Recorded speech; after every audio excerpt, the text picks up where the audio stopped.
Comenzamos. Bueno. Hola. Buenas noches, buenas tardes, buenos días, donde quiera que estén, a la hora que sea. Es un placer para nosotros que estén nuevamente aquí en este nuevo ciclo de los encuentros a la intemperie, que están celebrando largamente ya la antología que publicamos en finales de mayo, si mal no recuerdo, sobre cuentos de la inmigración venezolana. Esta noche tenemos el placer, o tengo el placer yo, de conversar y presentarles a Rubí Guerra y Alberto Barrera Tisca, dos grandes de la literatura venezolana. De verdad, un honor tenerlos aquí. Voy a comenzar presentándoles con algunas preguntas y luego habrá tiempo para que conversen, para que también conversen con el público. Voy a comenzar con Rubí Guerra porque es su cuento abre la antología y vamos a comenzar por orden. Rubí Guerra, voy a poner la luz acá, Rubí Guerra es gestor cultural en los campos de la promoción del cine y la literatura. Fue gerente general de la Feria Internacional del Libro de Caracas.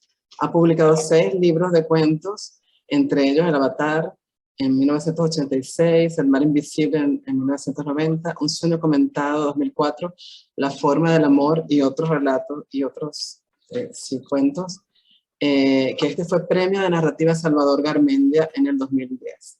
Y 2 novelas, El Discreto Enemigo y La Tarea del Testigo, que este último fue premio de novela breve Rufino Blanco Fombona en el 2007. Vive en Cumaná y en este mes está por publicar una tercera novela llamada Cálidas Ruinas. Es así, ¿cierto, Rubí? Sí.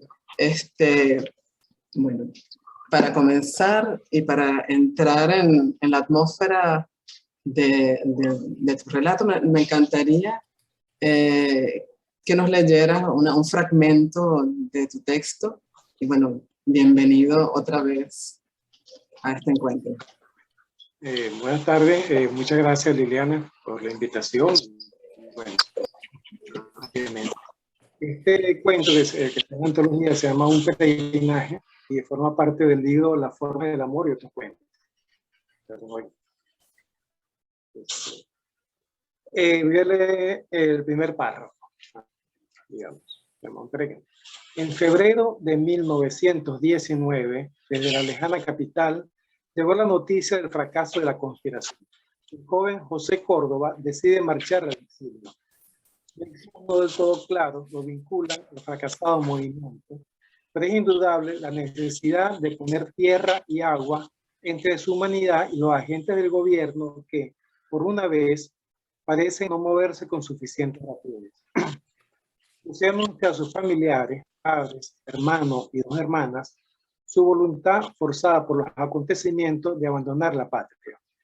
Las finanzas familiares lo permiten. Otros hay que solo tienen la alternativa de enfrentar la cárcel, la tortura y posiblemente la muerte, o esconderse en los campos, en los montes y vivir una vida de perseguidos entre angustias y penalidades sin cuento. Aclaremos, no hay nada de cobardía en la decisión de José. Se marcha para luchar mejor. Bien, ese es el primer párrafo del cuento, que es un cuento relativamente largo. Liliana, si quieres. Sí, muchísimas gracias. Entonces entramos ya en esa atmósfera, febrero 1919. Quería comenzar, bueno, la primera pregunta sería, ¿de dónde surgió la idea de este relato? Y dice que es parte de una colección de relatos, ¿no? Que es La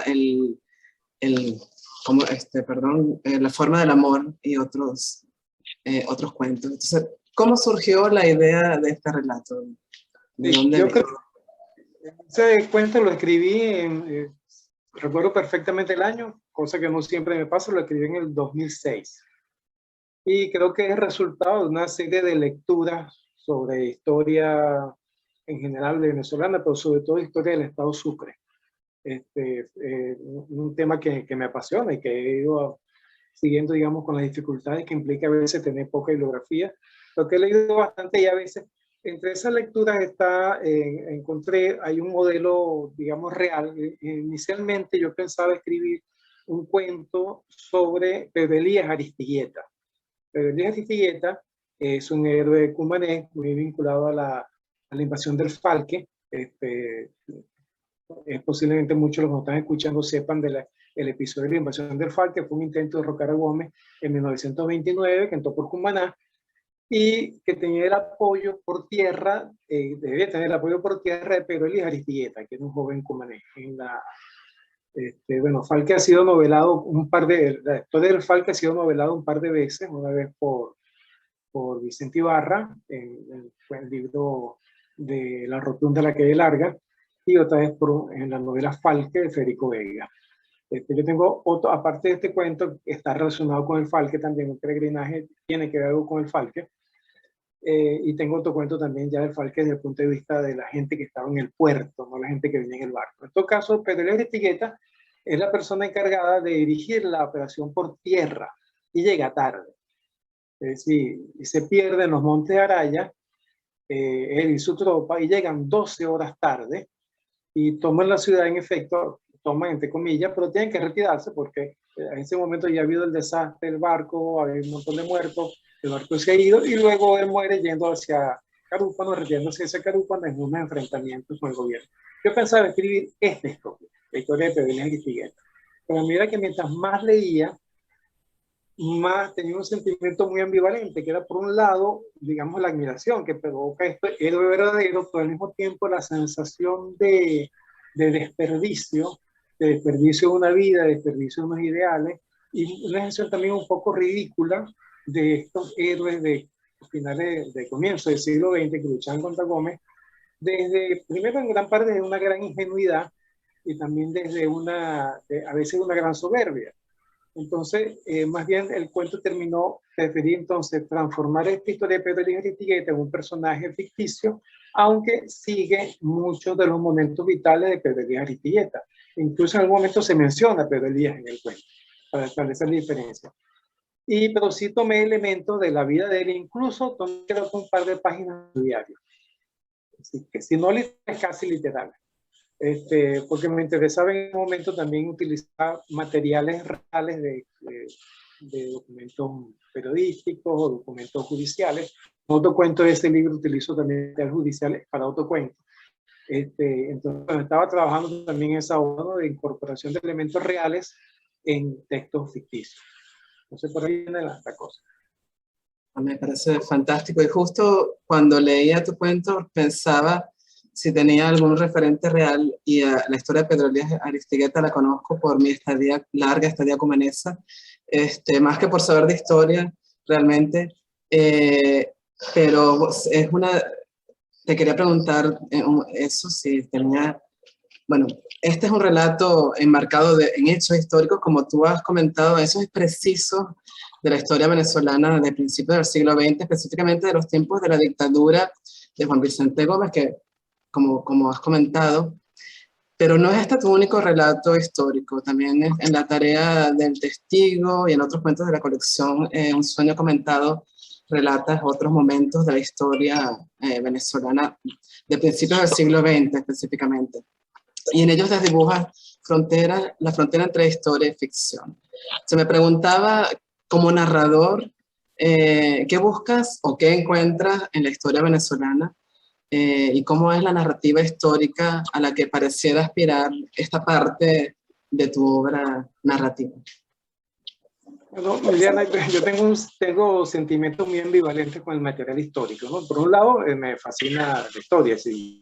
Yo fui en cuarto grado de primaria, el primer libro de historia de Venezuela, que le compraban a uno, iban a salir los padres, le compraban los útiles escolares, me dieron el libro de historia de Venezuela, de cuarto grado, y yo no lo leí en una semana. Se supone que era el libro que teníamos que estudiar durante todo el año, y para mí eso fue como leer una novela. Entonces yo creo que realmente yo tengo una visión a lo mejor superficial de la historia, porque lo leo como un hecho hasta cierto punto aventurero, ¿no? Y encuentro ahí sí, cosas de interés. narrativo, personajes, ambiente. Sin embargo, al mismo tiempo yo no quisiera escribir novela histórica tradicional. Es decir, mi ideal de relato histórico es un relato histórico que incorpore otros lenguajes, que incorpore otros ambientes. Por ejemplo, en La tarea del testigo, aunque es una historia también en la época de Gómez, estrictamente de 1929 a 1930, y se basa también en un personaje real, que es José Antonio Ramos Sucre. Sin embargo, me interesaba más bien el carácter fantástico que podía tener la historia. Entonces, de esa manera, digamos, lo histórico queda contaminado ahí por lo fantástico. En algún otro relato, tal vez lo histórico quede contaminado por lo policial. No me interesa hacer un relato histórico que reconstruya con detalle la historia, el ambiente, el vestido, el tipo de armas, los carruajes, cómo eran. Eso me agobia. Es decir, eso no es el tipo de historia el tipo de relato histórico que me interesa hacer. Investigo, cuando tengo que hacer un relato histórico, por supuesto, es decir, un relato ambientado en una época, pero utilizo el mínimo de elementos de esa época. El mínimo de elementos, más bien utilizo elementos que me permitan a mí aclararme la historia, pero que el lector reciba el mínimo de los elementos históricos, porque simplemente no es un tipo de relato que me interese. De hecho, tengo una novela escrita hace 5 o 6 años, inventada en 1826. Nunca la he terminado porque me resulta demasiado histórica. Y a lo mejor no la publico nunca por eso, porque es que no me siento cómodo con un relato histórico tradicional. Más bien preferiría que el relato estuviese cruzado de otros lenguajes. Más o menos yo te contesto así. Estaba en mute, perdón. Bueno, sí, también tal vez por eso hace mucho énfasis en la parte psicológica del personaje. En tu texto, de Un peregrinaje, relatas ciertamente el periplo de este personaje por una serie de lugares y de países, pero se deja entrever en muchos gestos del personaje ese periplo psicológico, que es el más interesante y es el que va a ayudar a comprender el final, del cual no vamos a hablar, vamos a dejar que los lectores descubran cuál es el final. ¿Me podrías comentar de tu interés en estos aspectos psicológicos de lo histórico, de los personajes, más que en hechos históricos propiamente dichos? Sí, yo creo que no es tanto una intención de construirlo psicológicamente, sino una intención de entender el personaje. Es decir, la verdad es que en un cuento relativamente, hay cuentos que se desenvuelven muy bien apenas en 4 páginas, porque están concentrados en su anécdota. Y hay cuentos que son más largos, generalmente los míos son más largos, que necesitan seguir la vía, digamos, psicológica o espiritual del personaje. Entonces, esa vía para mí sí puede ser más interesante que los hechos externos. Los hechos externos generalmente terminan siendo un reflejo de su vida espiritual o su vida psicológica, como queramos llamarla, ¿no? Entonces, sí, efectivamente, en el personaje de José Córdoba tal vez predomine más el sentimiento o los sentimientos, las emociones que lo van dominando mientras transcurre su peregrinaje, que va primero a Paramaribo, después a Trinidad, después a Nueva York, después por distintos países latinoamericanos, hasta que regresa a Cumaná. Y realmente lo que me interesaba más era cómo se modificaba el personaje. Espero yo haberlo logrado con pequeñas pistas, ¿no? Es decir, tampoco me interesa definir personajes claramente. Sí, eso hay que remarcarlo, son pistas, no es una novela, no es un cuento psicológico, son pistas que nos dan a entender qué está pasando en este peregrinaje interior el personaje. Bueno, este relato habla de la inmigración y del exilio en la Venezuela gomecista y abre nuestra antología sobre la migración venezolana en general. Leído en el contexto de esta antología, pareciera decirnos que la inmigración no es cuento nuevo y que además la historia se repite. ¿Te parece que la historia se repite? ¿Qué diferencia hay entre el viejo y el nuevo exilio, por ejemplo? Bueno, hay diferencias, por supuesto, ¿no? Sí, efectivamente, pero al mismo tiempo la historia se repite.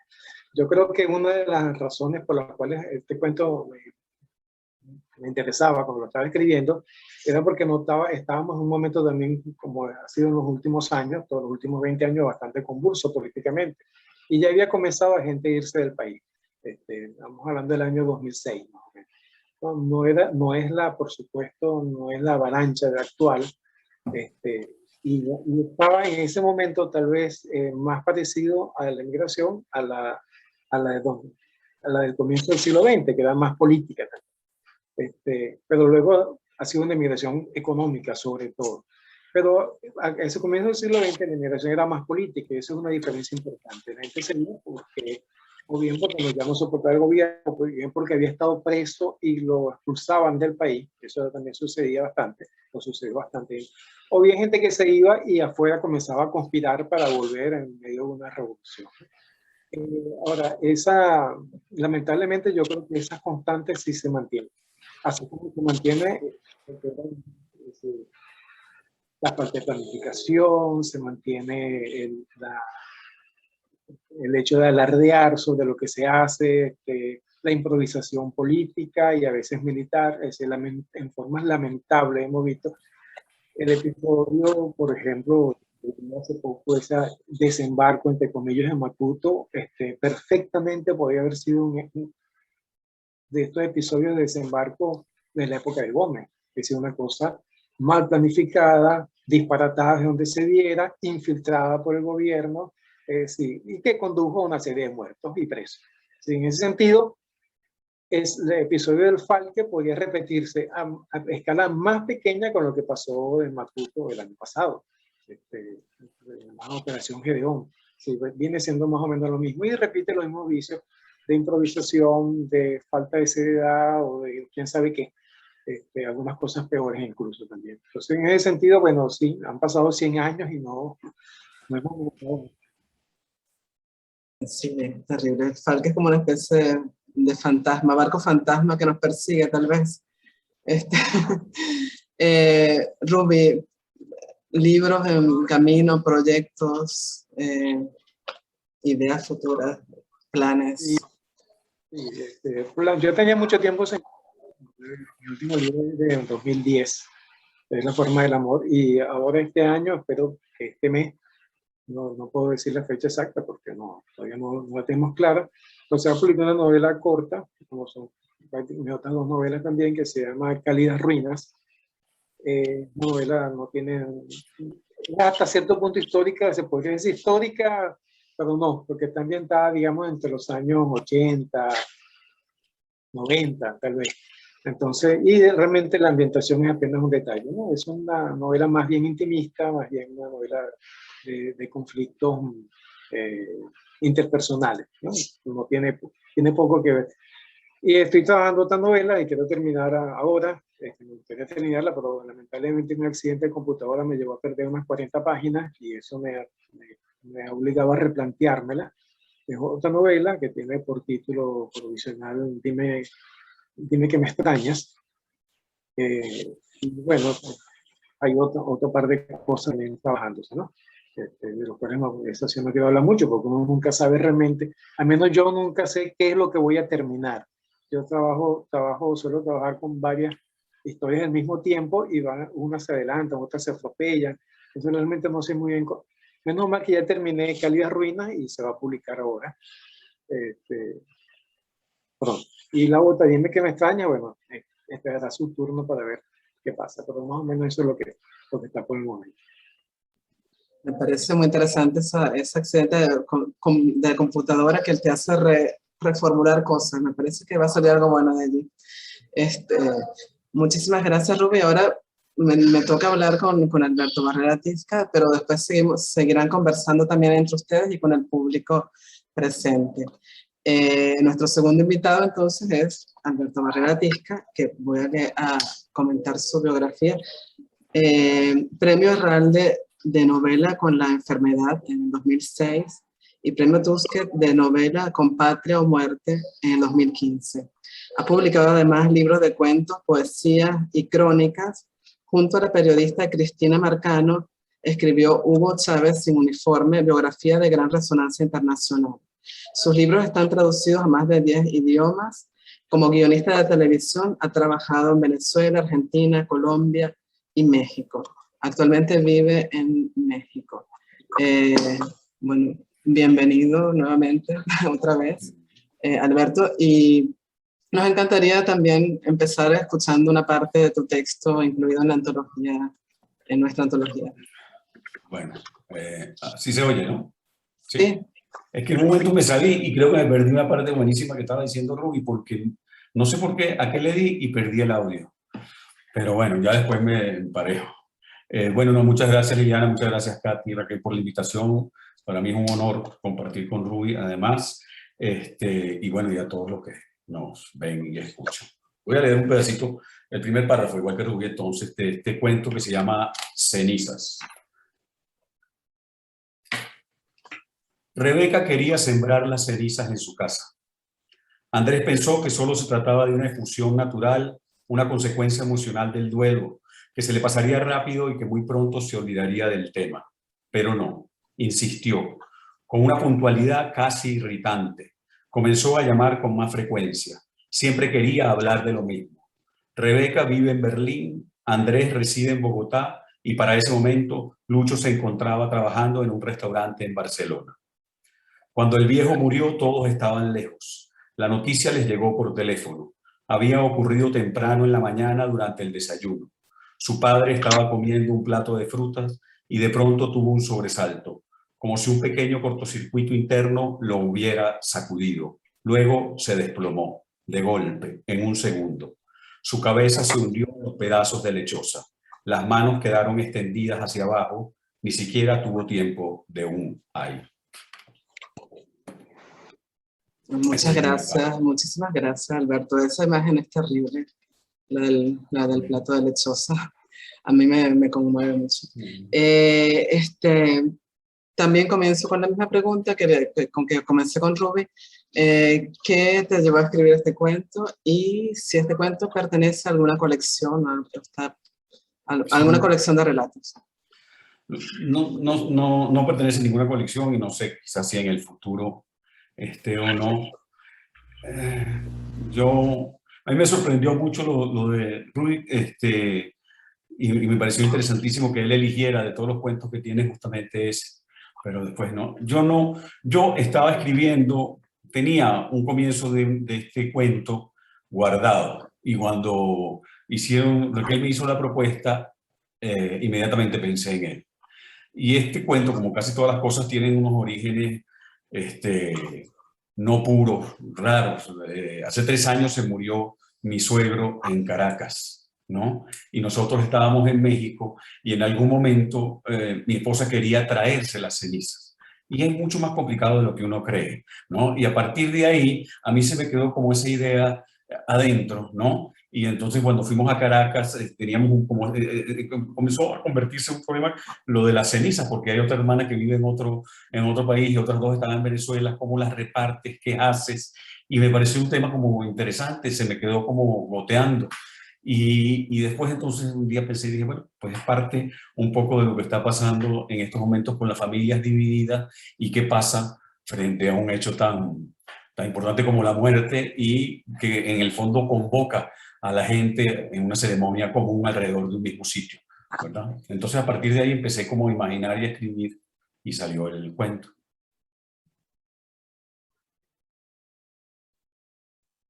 Ok, está bien. Sí, bueno, justo en esa primera página, en ese primer fragmento que leíste, el narrador dice, cuando el viejo murió, todos estaban fuera, fuera de Venezuela, por supuesto. Creo que esto es una de las peores pesadillas que puede tener el inmigrante en general, ¿no? No estar al lado de los seres queridos cuando ocurre una cosa así. Pero, ¿qué simboliza la muerte del padre en el contexto de la inmigración, en tu opinión? Bueno, la muerte del padre siempre va a ser como una especie de referencia. Aquí fíjate que en esta historia, digamos, en esta familia, la madre ha muerto, digamos, ¿no? Unos años antes y solo queda el padre. Y esta de las hermanas que vive en Berlín se llevó las cenizas, consiguió las cenizas de la madre y las puso en Berlín. Y ahora quieren como reunirlas las dos, ¿no? En el fondo, aquí hay algo que yo creo que en estos días Ana Teresa Torres escribió una cosa muy buena sobre el duelo, digamos, sobre la migración y el duelo, digamos, ¿no? Que ha sido algo como fundamental, que es un poco lo que vivimos mucho, pues, digamos. Entonces, esa pérdida, esa idea de la muerte que finalmente nos convierte en animales maduros, la muerte de los padres, ¿no? Te vuelven gente. Es una cosa dolorosa y fuerte, incluso en términos como biológicos. Hay toda una teoría psicológica que dice que la manada va pensando a medida que se mueren los padres que son los siguientes. Digamos, hay un proceso incluso de cronología biológica que de repente no es muy consciente, pero que está ahí presente. Entonces, sí creo que los padres que simbolizan la casa y la tierra también, ¿no? Desde la infancia y la traída, tienen una simbología poderosísima con respecto al duelo en un contexto de migración, digamos, ¿no? Yo siempre pienso que igual los venezolanos teníamos muy poca experiencia como migrantes, la verdad. Nuestra experiencia era recibiendo migración, la verdad, ¿no? Y además teníamos una idea muy generosa de nosotros mismos como gente que recibía migrantes, pues, ¿no? Y de repente ahorita toda esta experiencia nos va a llevar a pensar de otra manera, a pensarnos a nosotros mismos de otra manera, ¿no? Quizás a revisar cómo tratábamos a los colombianos, a los portugueses, a los españoles, digamos, ¿no? A toda esa, porque ahorita nos tocó a nosotros. Y yo creo que todo este cambio cultural, que tendrá diferentes etapas, pues tiene muchas cosas como nuevas para nosotros colectivamente y que nos hacen como reaccionar de estas maneras, ¿no? Estamos aprendiendo mucho, digamos, en términos de estas cosas que dice Todorov cuando recibió el príncipe de Asturias. Todorov tuvo un discurso pequeñito pero precioso donde decía todos somos extranjeros en potencia, digamos, ¿no? Entonces, y finalmente hablaban un poco de hacia dónde iba el mundo, ¿no? Y decía que en el fondo el índice de la civilización no tenía que ver con los estudios ni con el saber, sino cómo podíamos ver lo humano en los extranjeros, ¿no? En esa relación con los otros. Yo creo que toda esa experiencia de la diversidad la estamos viviendo ahorita los venezolanos. Sí, sí, totalmente de acuerdo. Nos estamos enfrentando a la extranjeridad desde otra perspectiva, desde otro lugar. Y como decías en tu cuento, no es solo la muerte del padre, es también la muerte de la madre. Y en ese acto simbólico en que la hermana quiere sembrar, un verbo que molesta a los hermanos, sembrar a los padres en esta nueva tierra, a los pies de un árbol, pareciera también que se estuviese hablando de un nuevo comienzo, por un lado, pero por otro lado también es una especie de corte con el lugar de origen, porque entonces ya no hay ni padres ni muertos en el terruño, ni siquiera hay muertos ya en el terruño. Entonces me preguntaba si tal vez, si te parece o crees que está surgiendo una narrativa de la pérdida más que una narrativa de la inmigración. Sí.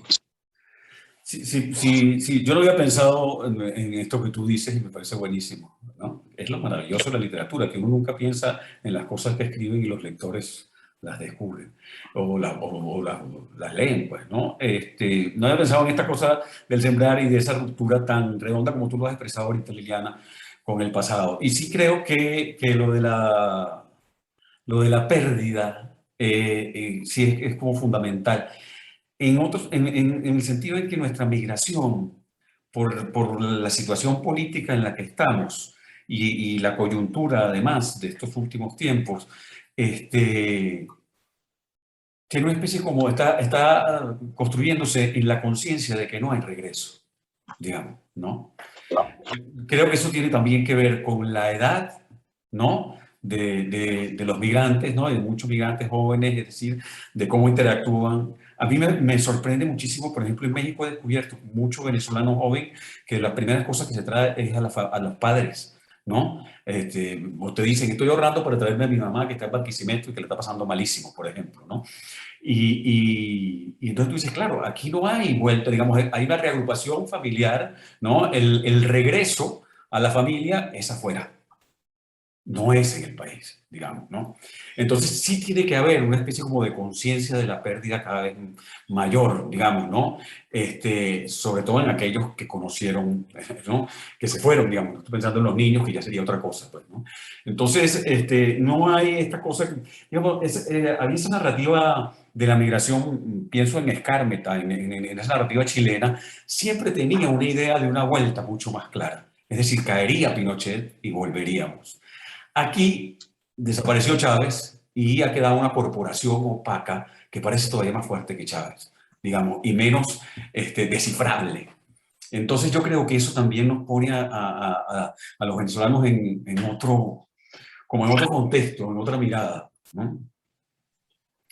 No sé, digamos, yo sí creo mucho en la idea de la pérdida de la familia desde mi vivencia. Yo tengo una hija que vive al sur de Chile, en Osorno.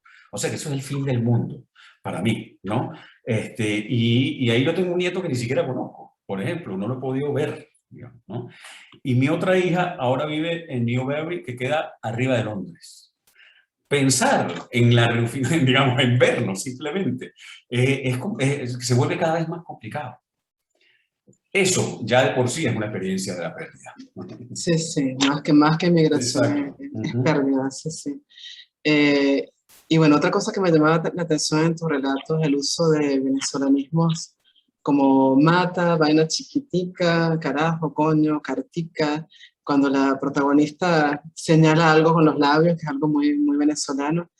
Y que en un momento uno de los personajes dice coger el tren, que es una forma que un venezolano jamás usaría para referirse a agarrar el tren, y el hermano el otro le critica esto, y más adelante dice, bueno, el día que yo diga su merced, me corto la lengua, a la manera su merced de los colombianos, ¿no? ¿Por qué esta necesidad del personaje de aferrarse a la lengua en este contexto de constante pérdida? Me preguntaba. Por otro lado, en tu última novela hay un registro mucho menos local, y pues, la otra pregunta sería, ¿cómo se ha dado el tránsito entre lo local y una búsqueda más allá del habla venezolana? Sí, no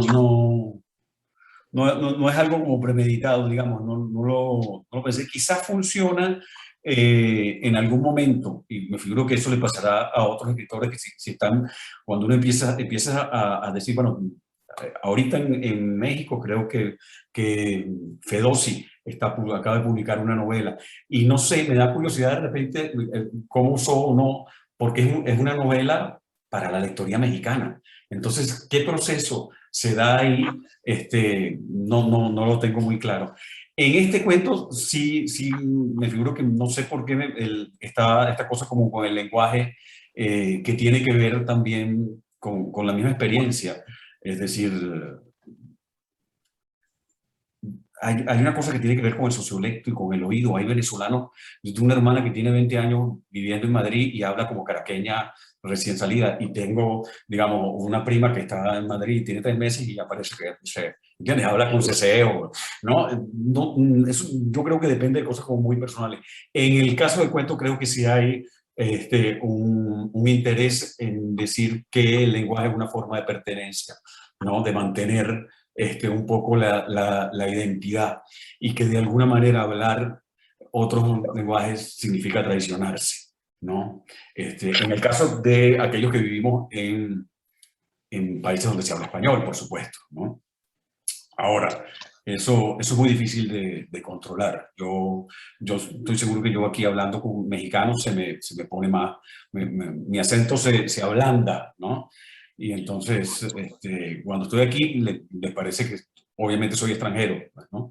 Pero en algún momento saco algún mexicanismo o, bueno, no sé.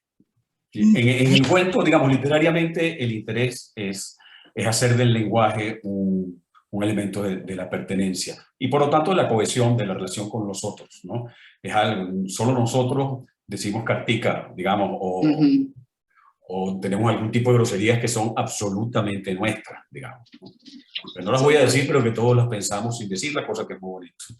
Ujú. Creo que las dije yo ahora. No, yo estaba pensando en otra. Otras peores, ok. Eh, bueno, sí me parece que el lenguaje tiene esa función en tu texto. Proyectos, libros futuros, planes, ¿qué viene? Yo soy lento y no planificado. Igual como Ruby, yo avanzo a ciegas. Yo estoy escribiendo una novela ahorita que pues la llevo pensando mucho tiempo. Es una cosa que no tiene que ver, digamos, con la historia, con la política. También es más intimista, más cercana como al tono de la enfermedad. Eh, pero pues, yo confío mucho en la escritura como un método de conocimiento. Es decir, yo creo que tengo unas ideas, bueno, sí, que tengo como 100 páginas, sé, hay una historia que yo estoy construyendo, pero que puede cambiar en cualquier momento y que a medida que escribo, creo que la misma escritura me va mostrando y revelando qué es lo que realmente quiero decir o quiero contar. Entonces calculo que eso estará listo el año que viene, más o menos, poco a poco. Me parece muy bien. Bueno, ahora los dejo que conversen entre ustedes. Creo que es el primer encuentro que tienen juntos, si mal no recuerdo. Ujú. Sí, entonces bueno. Coincidimos alguna vez en la feria de Mérida, Alberto, Es verdad. pero coincidimos algo así como por minuto. Yo me En la estaba Bienal. yendo casi en el avión, es decir, tú estabas llegando, acabas de llegar y yo me estaba yendo ese día. No, sí puede ser. Yo creo que hemos coincidido, aunque yo realmente he leído, por supuesto, y tengo, yo creo que siento una especie de cercanía hacia tu cosa y hacia ti. Claro. Sí, a mí me fascinó. Mira, y a mí es que yo quería preguntar, bueno, voy a aprovechar para hablar de tu cuento, si te parece, o a propósito de eso, si quieres hablamos, porque fíjate que yo espero que no vaya a decir algo de lo que me perdí en el audio, pero a mí me interesa mucho el narrador. ¿Entiendes? ¿No? El trabajo del narrador, que es algo que también yo siento que está y que es muy cuidado en ti y ese interés que tiene que ver con el lenguaje, ¿no? Por crear un tono. Yo lo noto mucho en la tarea del testigo también, ¿no? Por crear un tono que uno identifica, ¿no? Una respiración en el texto y en la forma. Yo lo noto muchísimo. Que además, por eso, yo no sé si hablar de por qué elegiste el texto. Porque es un narrador que, me parece a mí, trata con absoluta naturalidad una cantidad de cosas, ¿no? Es decir, el personaje mismo de la historia, que si tiene sexo o no, no sé cuál, el momento cuando hablas de lo que mencionaba sobre la improvisación, ¿no? Sobre la cosa como farandulera, la intervención, todo eso está narrado con absoluta elegancia, ¿no? Y con una naturalidad y una distancia que a mí me parece que ahí está como la fuerza también del relato. Estoy pensando en el final, en esa construcción que va a ser el final. Y como es un relato que desacraliza, para decirlo de alguna manera, la épica, a mí me pareció fascinante. Y eso ligado a por qué elegiste, ¿no? Cuando te dicen una antología sobre migrantes, ¿no? O escribir afuera, un relato que tiene este elemento tan fuerte. Y que yo no sé si lo pensaste o cómo lo manejaste, pero que a mí es lo que me parece súper seductor y muy poderoso en la historia, en el cuento. Bueno, en realidad yo no elegí el relato, lo eligieron las antólogas. No, lo que como elegí por dudas. Sí, cuando planteó la idea de la antología, le dije, mira, el único relato que yo tengo que podía acercarse a lo que ustedes quieren, pero está ambientado en otra época.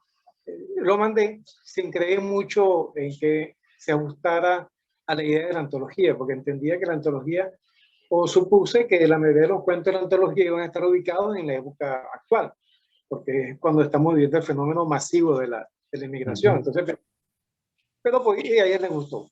les pareció que sí era adecuado. Ahora, efectivamente, yo creo que lo que a mí más me interesa el relato, a mí como lector de mi propio cuento, es el narrador. Efectivamente. Porque sí, yo coincido, es un narrador, a mí me cuesta mucho entrar en el narrador de cada cuento. Sí, el narrador de cada cuento, a mí realmente tengo que descubrir cuál es. Y generalmente asumo esa distancia, cierta distancia emocional y un poco levemente irónica en este caso. Muy, pero que está ahí de fondo, porque efectivamente la historia en sí misma me parece que permitía eso. Ese es un narrador que aunque reconoce la épica, tiene problemas con esa épica. Sí, aunque reconoce que hay una épica que es importante, no termina, el discurso épico no termina de ser ni ser el suyo ni convencerlo del todo.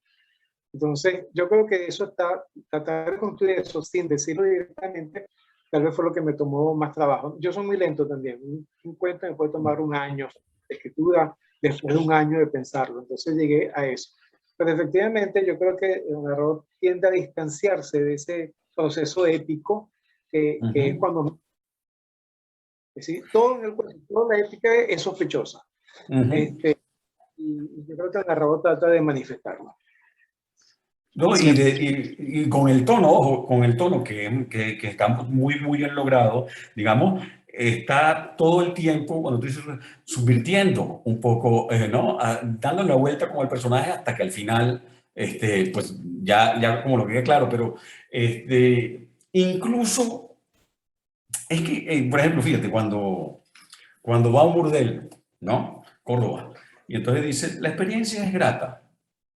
Se acuesta con una muchacha de pechos pequeños y de largo pelo negro y liso. Sin embargo, no vuelve. Es decir, no hay ninguna magnificación, sino así como una especie de retrato, de narración súper limpia, ¿verdad? Sin ninguna magnificación. Que eso, en muchos casos, hubiera sido, digamos, pues, no, va para un burdel. Imagínate tú lo que podría construirse a partir de ahí. Y a mí me parece fascinante y está muy bien logrado ese narrador para lo que tú propones, pues, digamos. Bueno, me gustó muchísimo. Ahora que lo dices, bueno, si me permiten meterme en la conversación, pienso que ese narrador distanciado, ahora lo veo tal vez como, sea como una especie de técnica de esta narrativa histórica que propone Ruby, en la que no hay centralidad de datos históricos, ni hay objetos, de descripción de objetos o puntualización de cosas antiguas.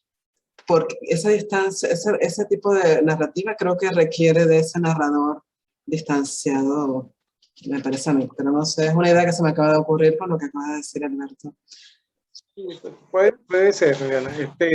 Hay también, por supuesto, una búsqueda del lenguaje, ¿no? Como decía Alberto, ¿no? Es decir, también cierto lenguaje, no me voy a usar el término, pero lo voy a usar como cierta musicalidad del lenguaje también. No, sí es. Y sí hay una cadencia que se nota y que, digamos, que esas cosas maravillosas que tú dices, aquí hay literatura, digamos. A mí me gusta el cuento también, no porque te haya gustado el mío. No, pero sí me conmovió mucho el cuento, me conmovió mucho la relación y me parece que está muy bien construida la relación entre los tres hermanos, perfectamente diferenciados y perfectamente complementarios también. Eso me pareció fascinante, tanto como técnica narrativa, como también como el aspecto emocional del cuento, ¿no? Y quería preguntarte, claro, cuando tú escoges, tienes un cuento de este tipo, tienes tres personajes que igual pueden ser protagónicos los tres, pero escogiste uno solo como punto de vista, es decir, tu cuento se construye desde el punto de vista de uno solo de los personajes. Y eso, claro, es el personaje que en definitiva no voy a adelantar en qué consiste para quien no lo haya leído, en qué consiste el final del cuento, pero claro, él digamos, tiene toda la clave, ¿no? del cuento. Pero aún así podría haber construido el cuento de otro personaje, sería un cuento distinto, pero sería tan fascinante, ¿no? Porque este personaje que parece hasta cierto punto el más apocado, el más contenido, ¿sí? Comparado con la hermana, por ejemplo, que está desbordada en sus sentimientos por la madre primero, y luego por el padre, y el otro hermano, el que vive en España, que está, más bien parece siempre una especie de distancia amorosa con los hermanos, ¿no? Tal vez por su posición, pues se sabe como parte de otro colectivo, ¿no? Pues este hermano, el narrador, Andrés creo que se llama, Sí, sí. es parecido el más centrado, pero también el más distante, todo, como que se puede romper cierta barrera, y ese es el personaje central de tu cuento, ¿no? Es decir, al menos desde donde se cuenta el cuento, el punto de vista del cuento. Entonces, si pudieras hablar un poquito de eso. Sí, yo supongo que esa construcción es porque justamente él tiene, lo que tú acabas de decir, tiene la clave, digamos, ¿no? Y por eso fue que lo elegí a él. Y ahora que lo dices, estaba pensando mientras te oía que probablemente él es el que menos cuenta de su propia vida a los hermanos, ¿no?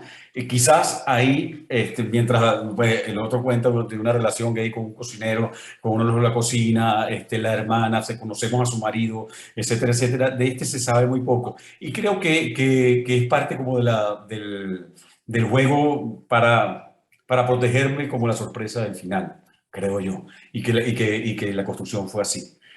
Fíjate que yo cuando, meto otra cosa, digamos, para seguir en esto, pero cuando yo leí el cuento tuyo, yo sentí que había un diálogo.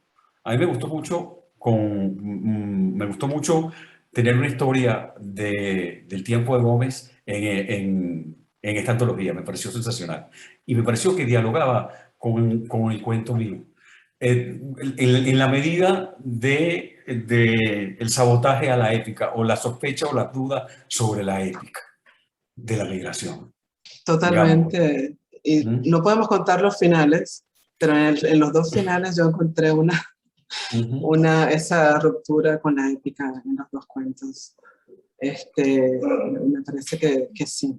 Tenemos unos 12 minutos para preguntas Ah, del público. No sé si quieren decir algo más antes que pasemos a las preguntas del público. No quiero interrumpirlos tampoco. No sé, ¿qué dicen?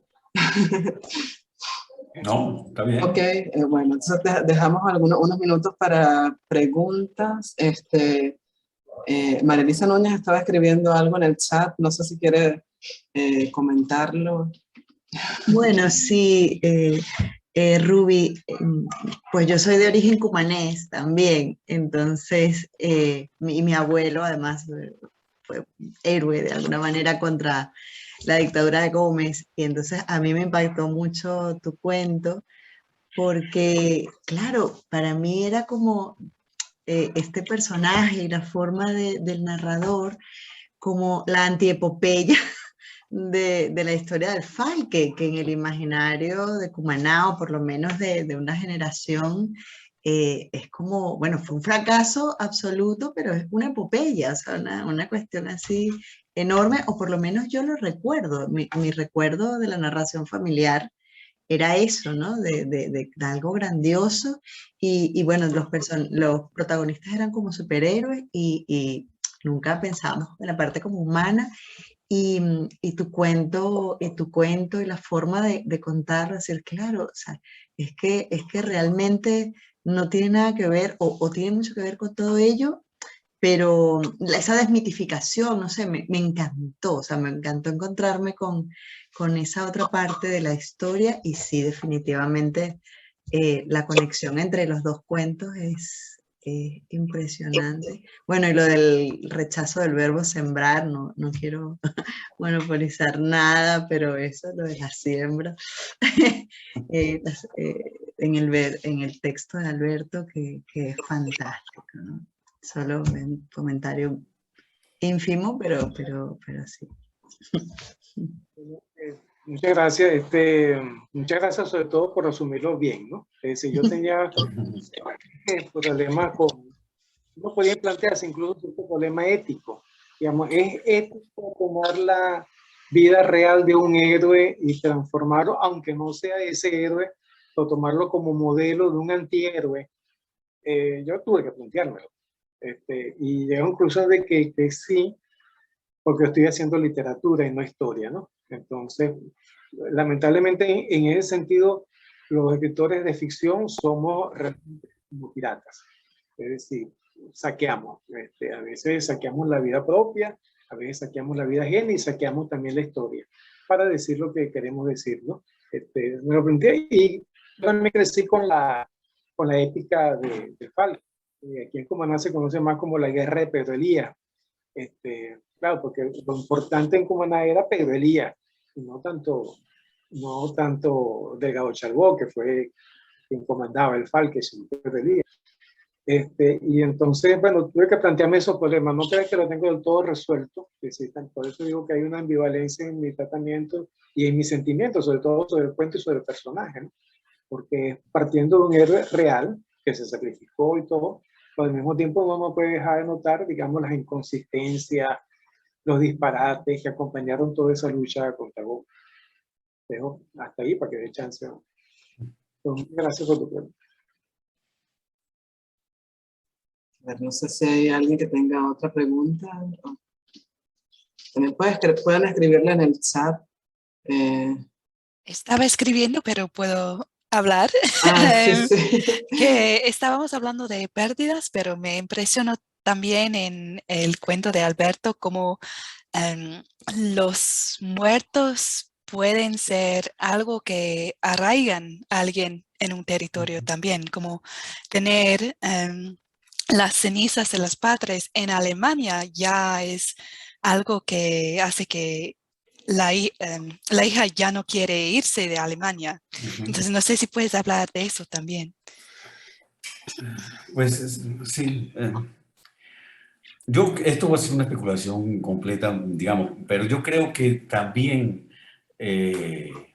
detrás de este cuento hay una preocupación mía que tiene que ver con mi vida, ¿no? Que pensar si voy o no a regresar a Venezuela, digamos, definitivamente, ¿no? Entonces yo he pasado mucho tiempo en México, tengo amigos aquí en México, tengo una vida como hecha, pero hay algo en mí que no se quiere quedar aquí, digamos. Pero tampoco tengo muy claro, yo antes iba 2 veces al año si podía a Caracas, etcétera, pero a medida que el tiempo, para decirlo, de la revolución, para decir con muchas comillas, también va tocando nuestros tiempos biológicos, ¿no? Todo va cambiando, ¿verdad? Entonces empiezo yo a pensar, esta cosa de las cenizas me tocó porque en estos años se murieron mis 2 viejos, se ha muerto mi suegro, digamos, y he tenido que vivir toda esta cosa del duelo con hermanos que están fuera, sobrinos que están, digamos, entonces toda esta situación, ¿no? También empieza a referirse como a mí y a decir, bueno, aquí hay algo que para nosotros antes formaba parte de esta vida natural, que, ¿no? Envejecer, enterrar a los unos, los visitas al cementerio o no, o lo que sea, y que ahora son ceremonias que ya no tenemos, ¿no? Entonces aprender a ser familia, tribu, lo que queramos sin geografía es complicado y es muy difícil y es un aprendizaje que estamos haciendo y que no sabemos muy bien todavía cómo vivirlo y cómo hacerlo. Y creo que es algo que está como presente en el cuento, ¿no? Sí, muy interesante Diana, eso. sí. Sí, Ivonne. Sí. Soy la única no venezolana de hoy. Hay varios no venezolanos aquí también. Okay. Bueno, primero, bueno, muy interesante por ahora todo. Y quería decir 2 cosas. Primero, a los autores quería preguntarles, digamos, Alberto había mencionado cómo el fenómeno de la emigración venezolana es tan reciente, ¿no? Que hasta ahora había sido un país receptor de inmigrantes.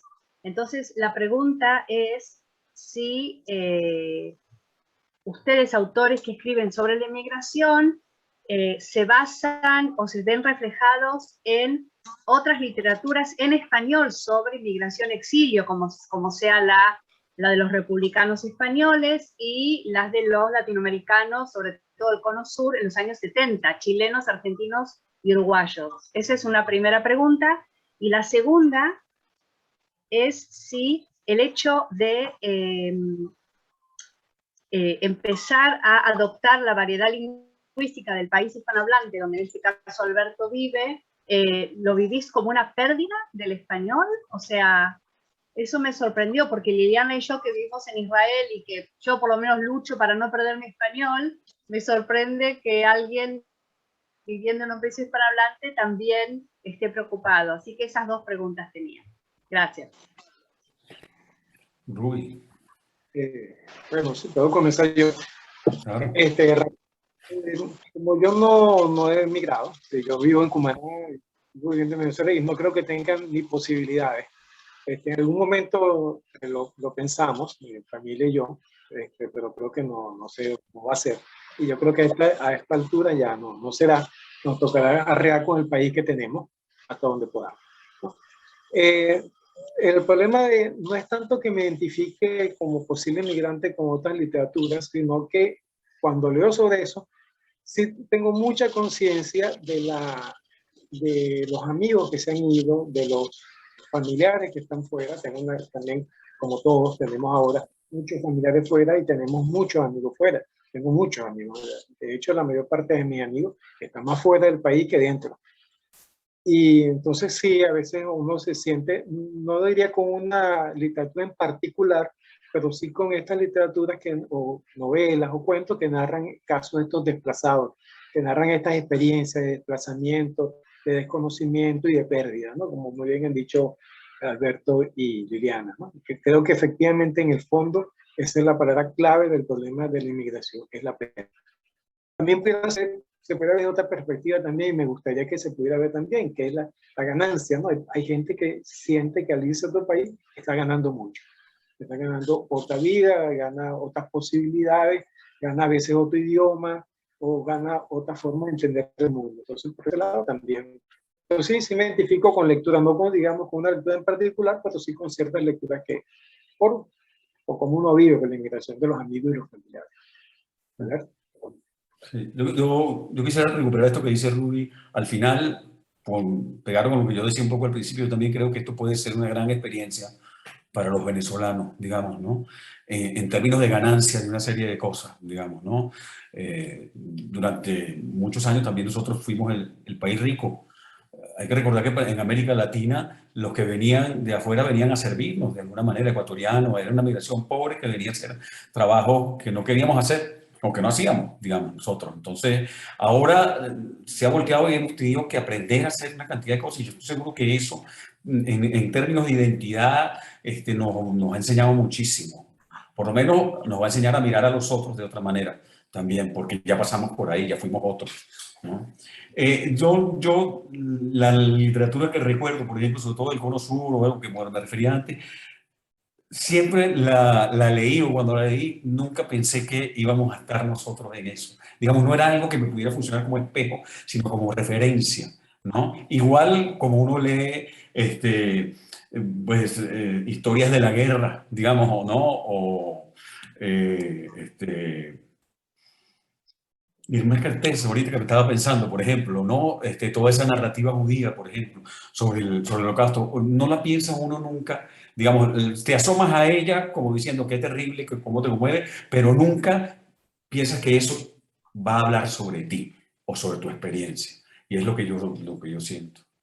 Y con respecto al lenguaje, sí creo que es parte también de la pérdida o no. Es decir, cómo identificarse. Esa cosa que ahorita nos pasa y que antes no pasaba, que es una experiencia absoluta nueva, que uno va en cualquier ciudad y oye a venezolano. ¿Entiendes? ¿No? Y ahí hay un primer encuentro, un primer sentido de pertenencia, que estás en un supermercado o vas por una calle y oyes a alguien diciendo vaina por allá y tú dices, bueno, esa vaina es venezolano. Bueno, pues, digamos, pero eso también es como importante. Sí, no sé si hay una última pregunta porque ya estamos casi a 1 minuto de las 9, bueno, las 9 de la noche de Israel, perdón, no sé qué hora tienen allá. ¿Alguna última pregunta antes de terminar? Bueno, entonces creo que ha sido un verdadero placer tenerlos esta noche con nosotros, iniciar este nuevo ciclo de estos encuentros en la intemperie con ustedes, con 2 autores, de verdad, 2 maestros de la literatura venezolana. Acabo de poner Katie en la pantalla los siguientes encuentros. Esperamos que vengan, que nos sigan acompañando. La próxima vez estaremos hablando Karina Ver y yo, pero yo estaré en calidad de escritora, y modera Katie Brown. Espero que nos sigamos viendo y hasta el próximo encuentro en el Intemperie.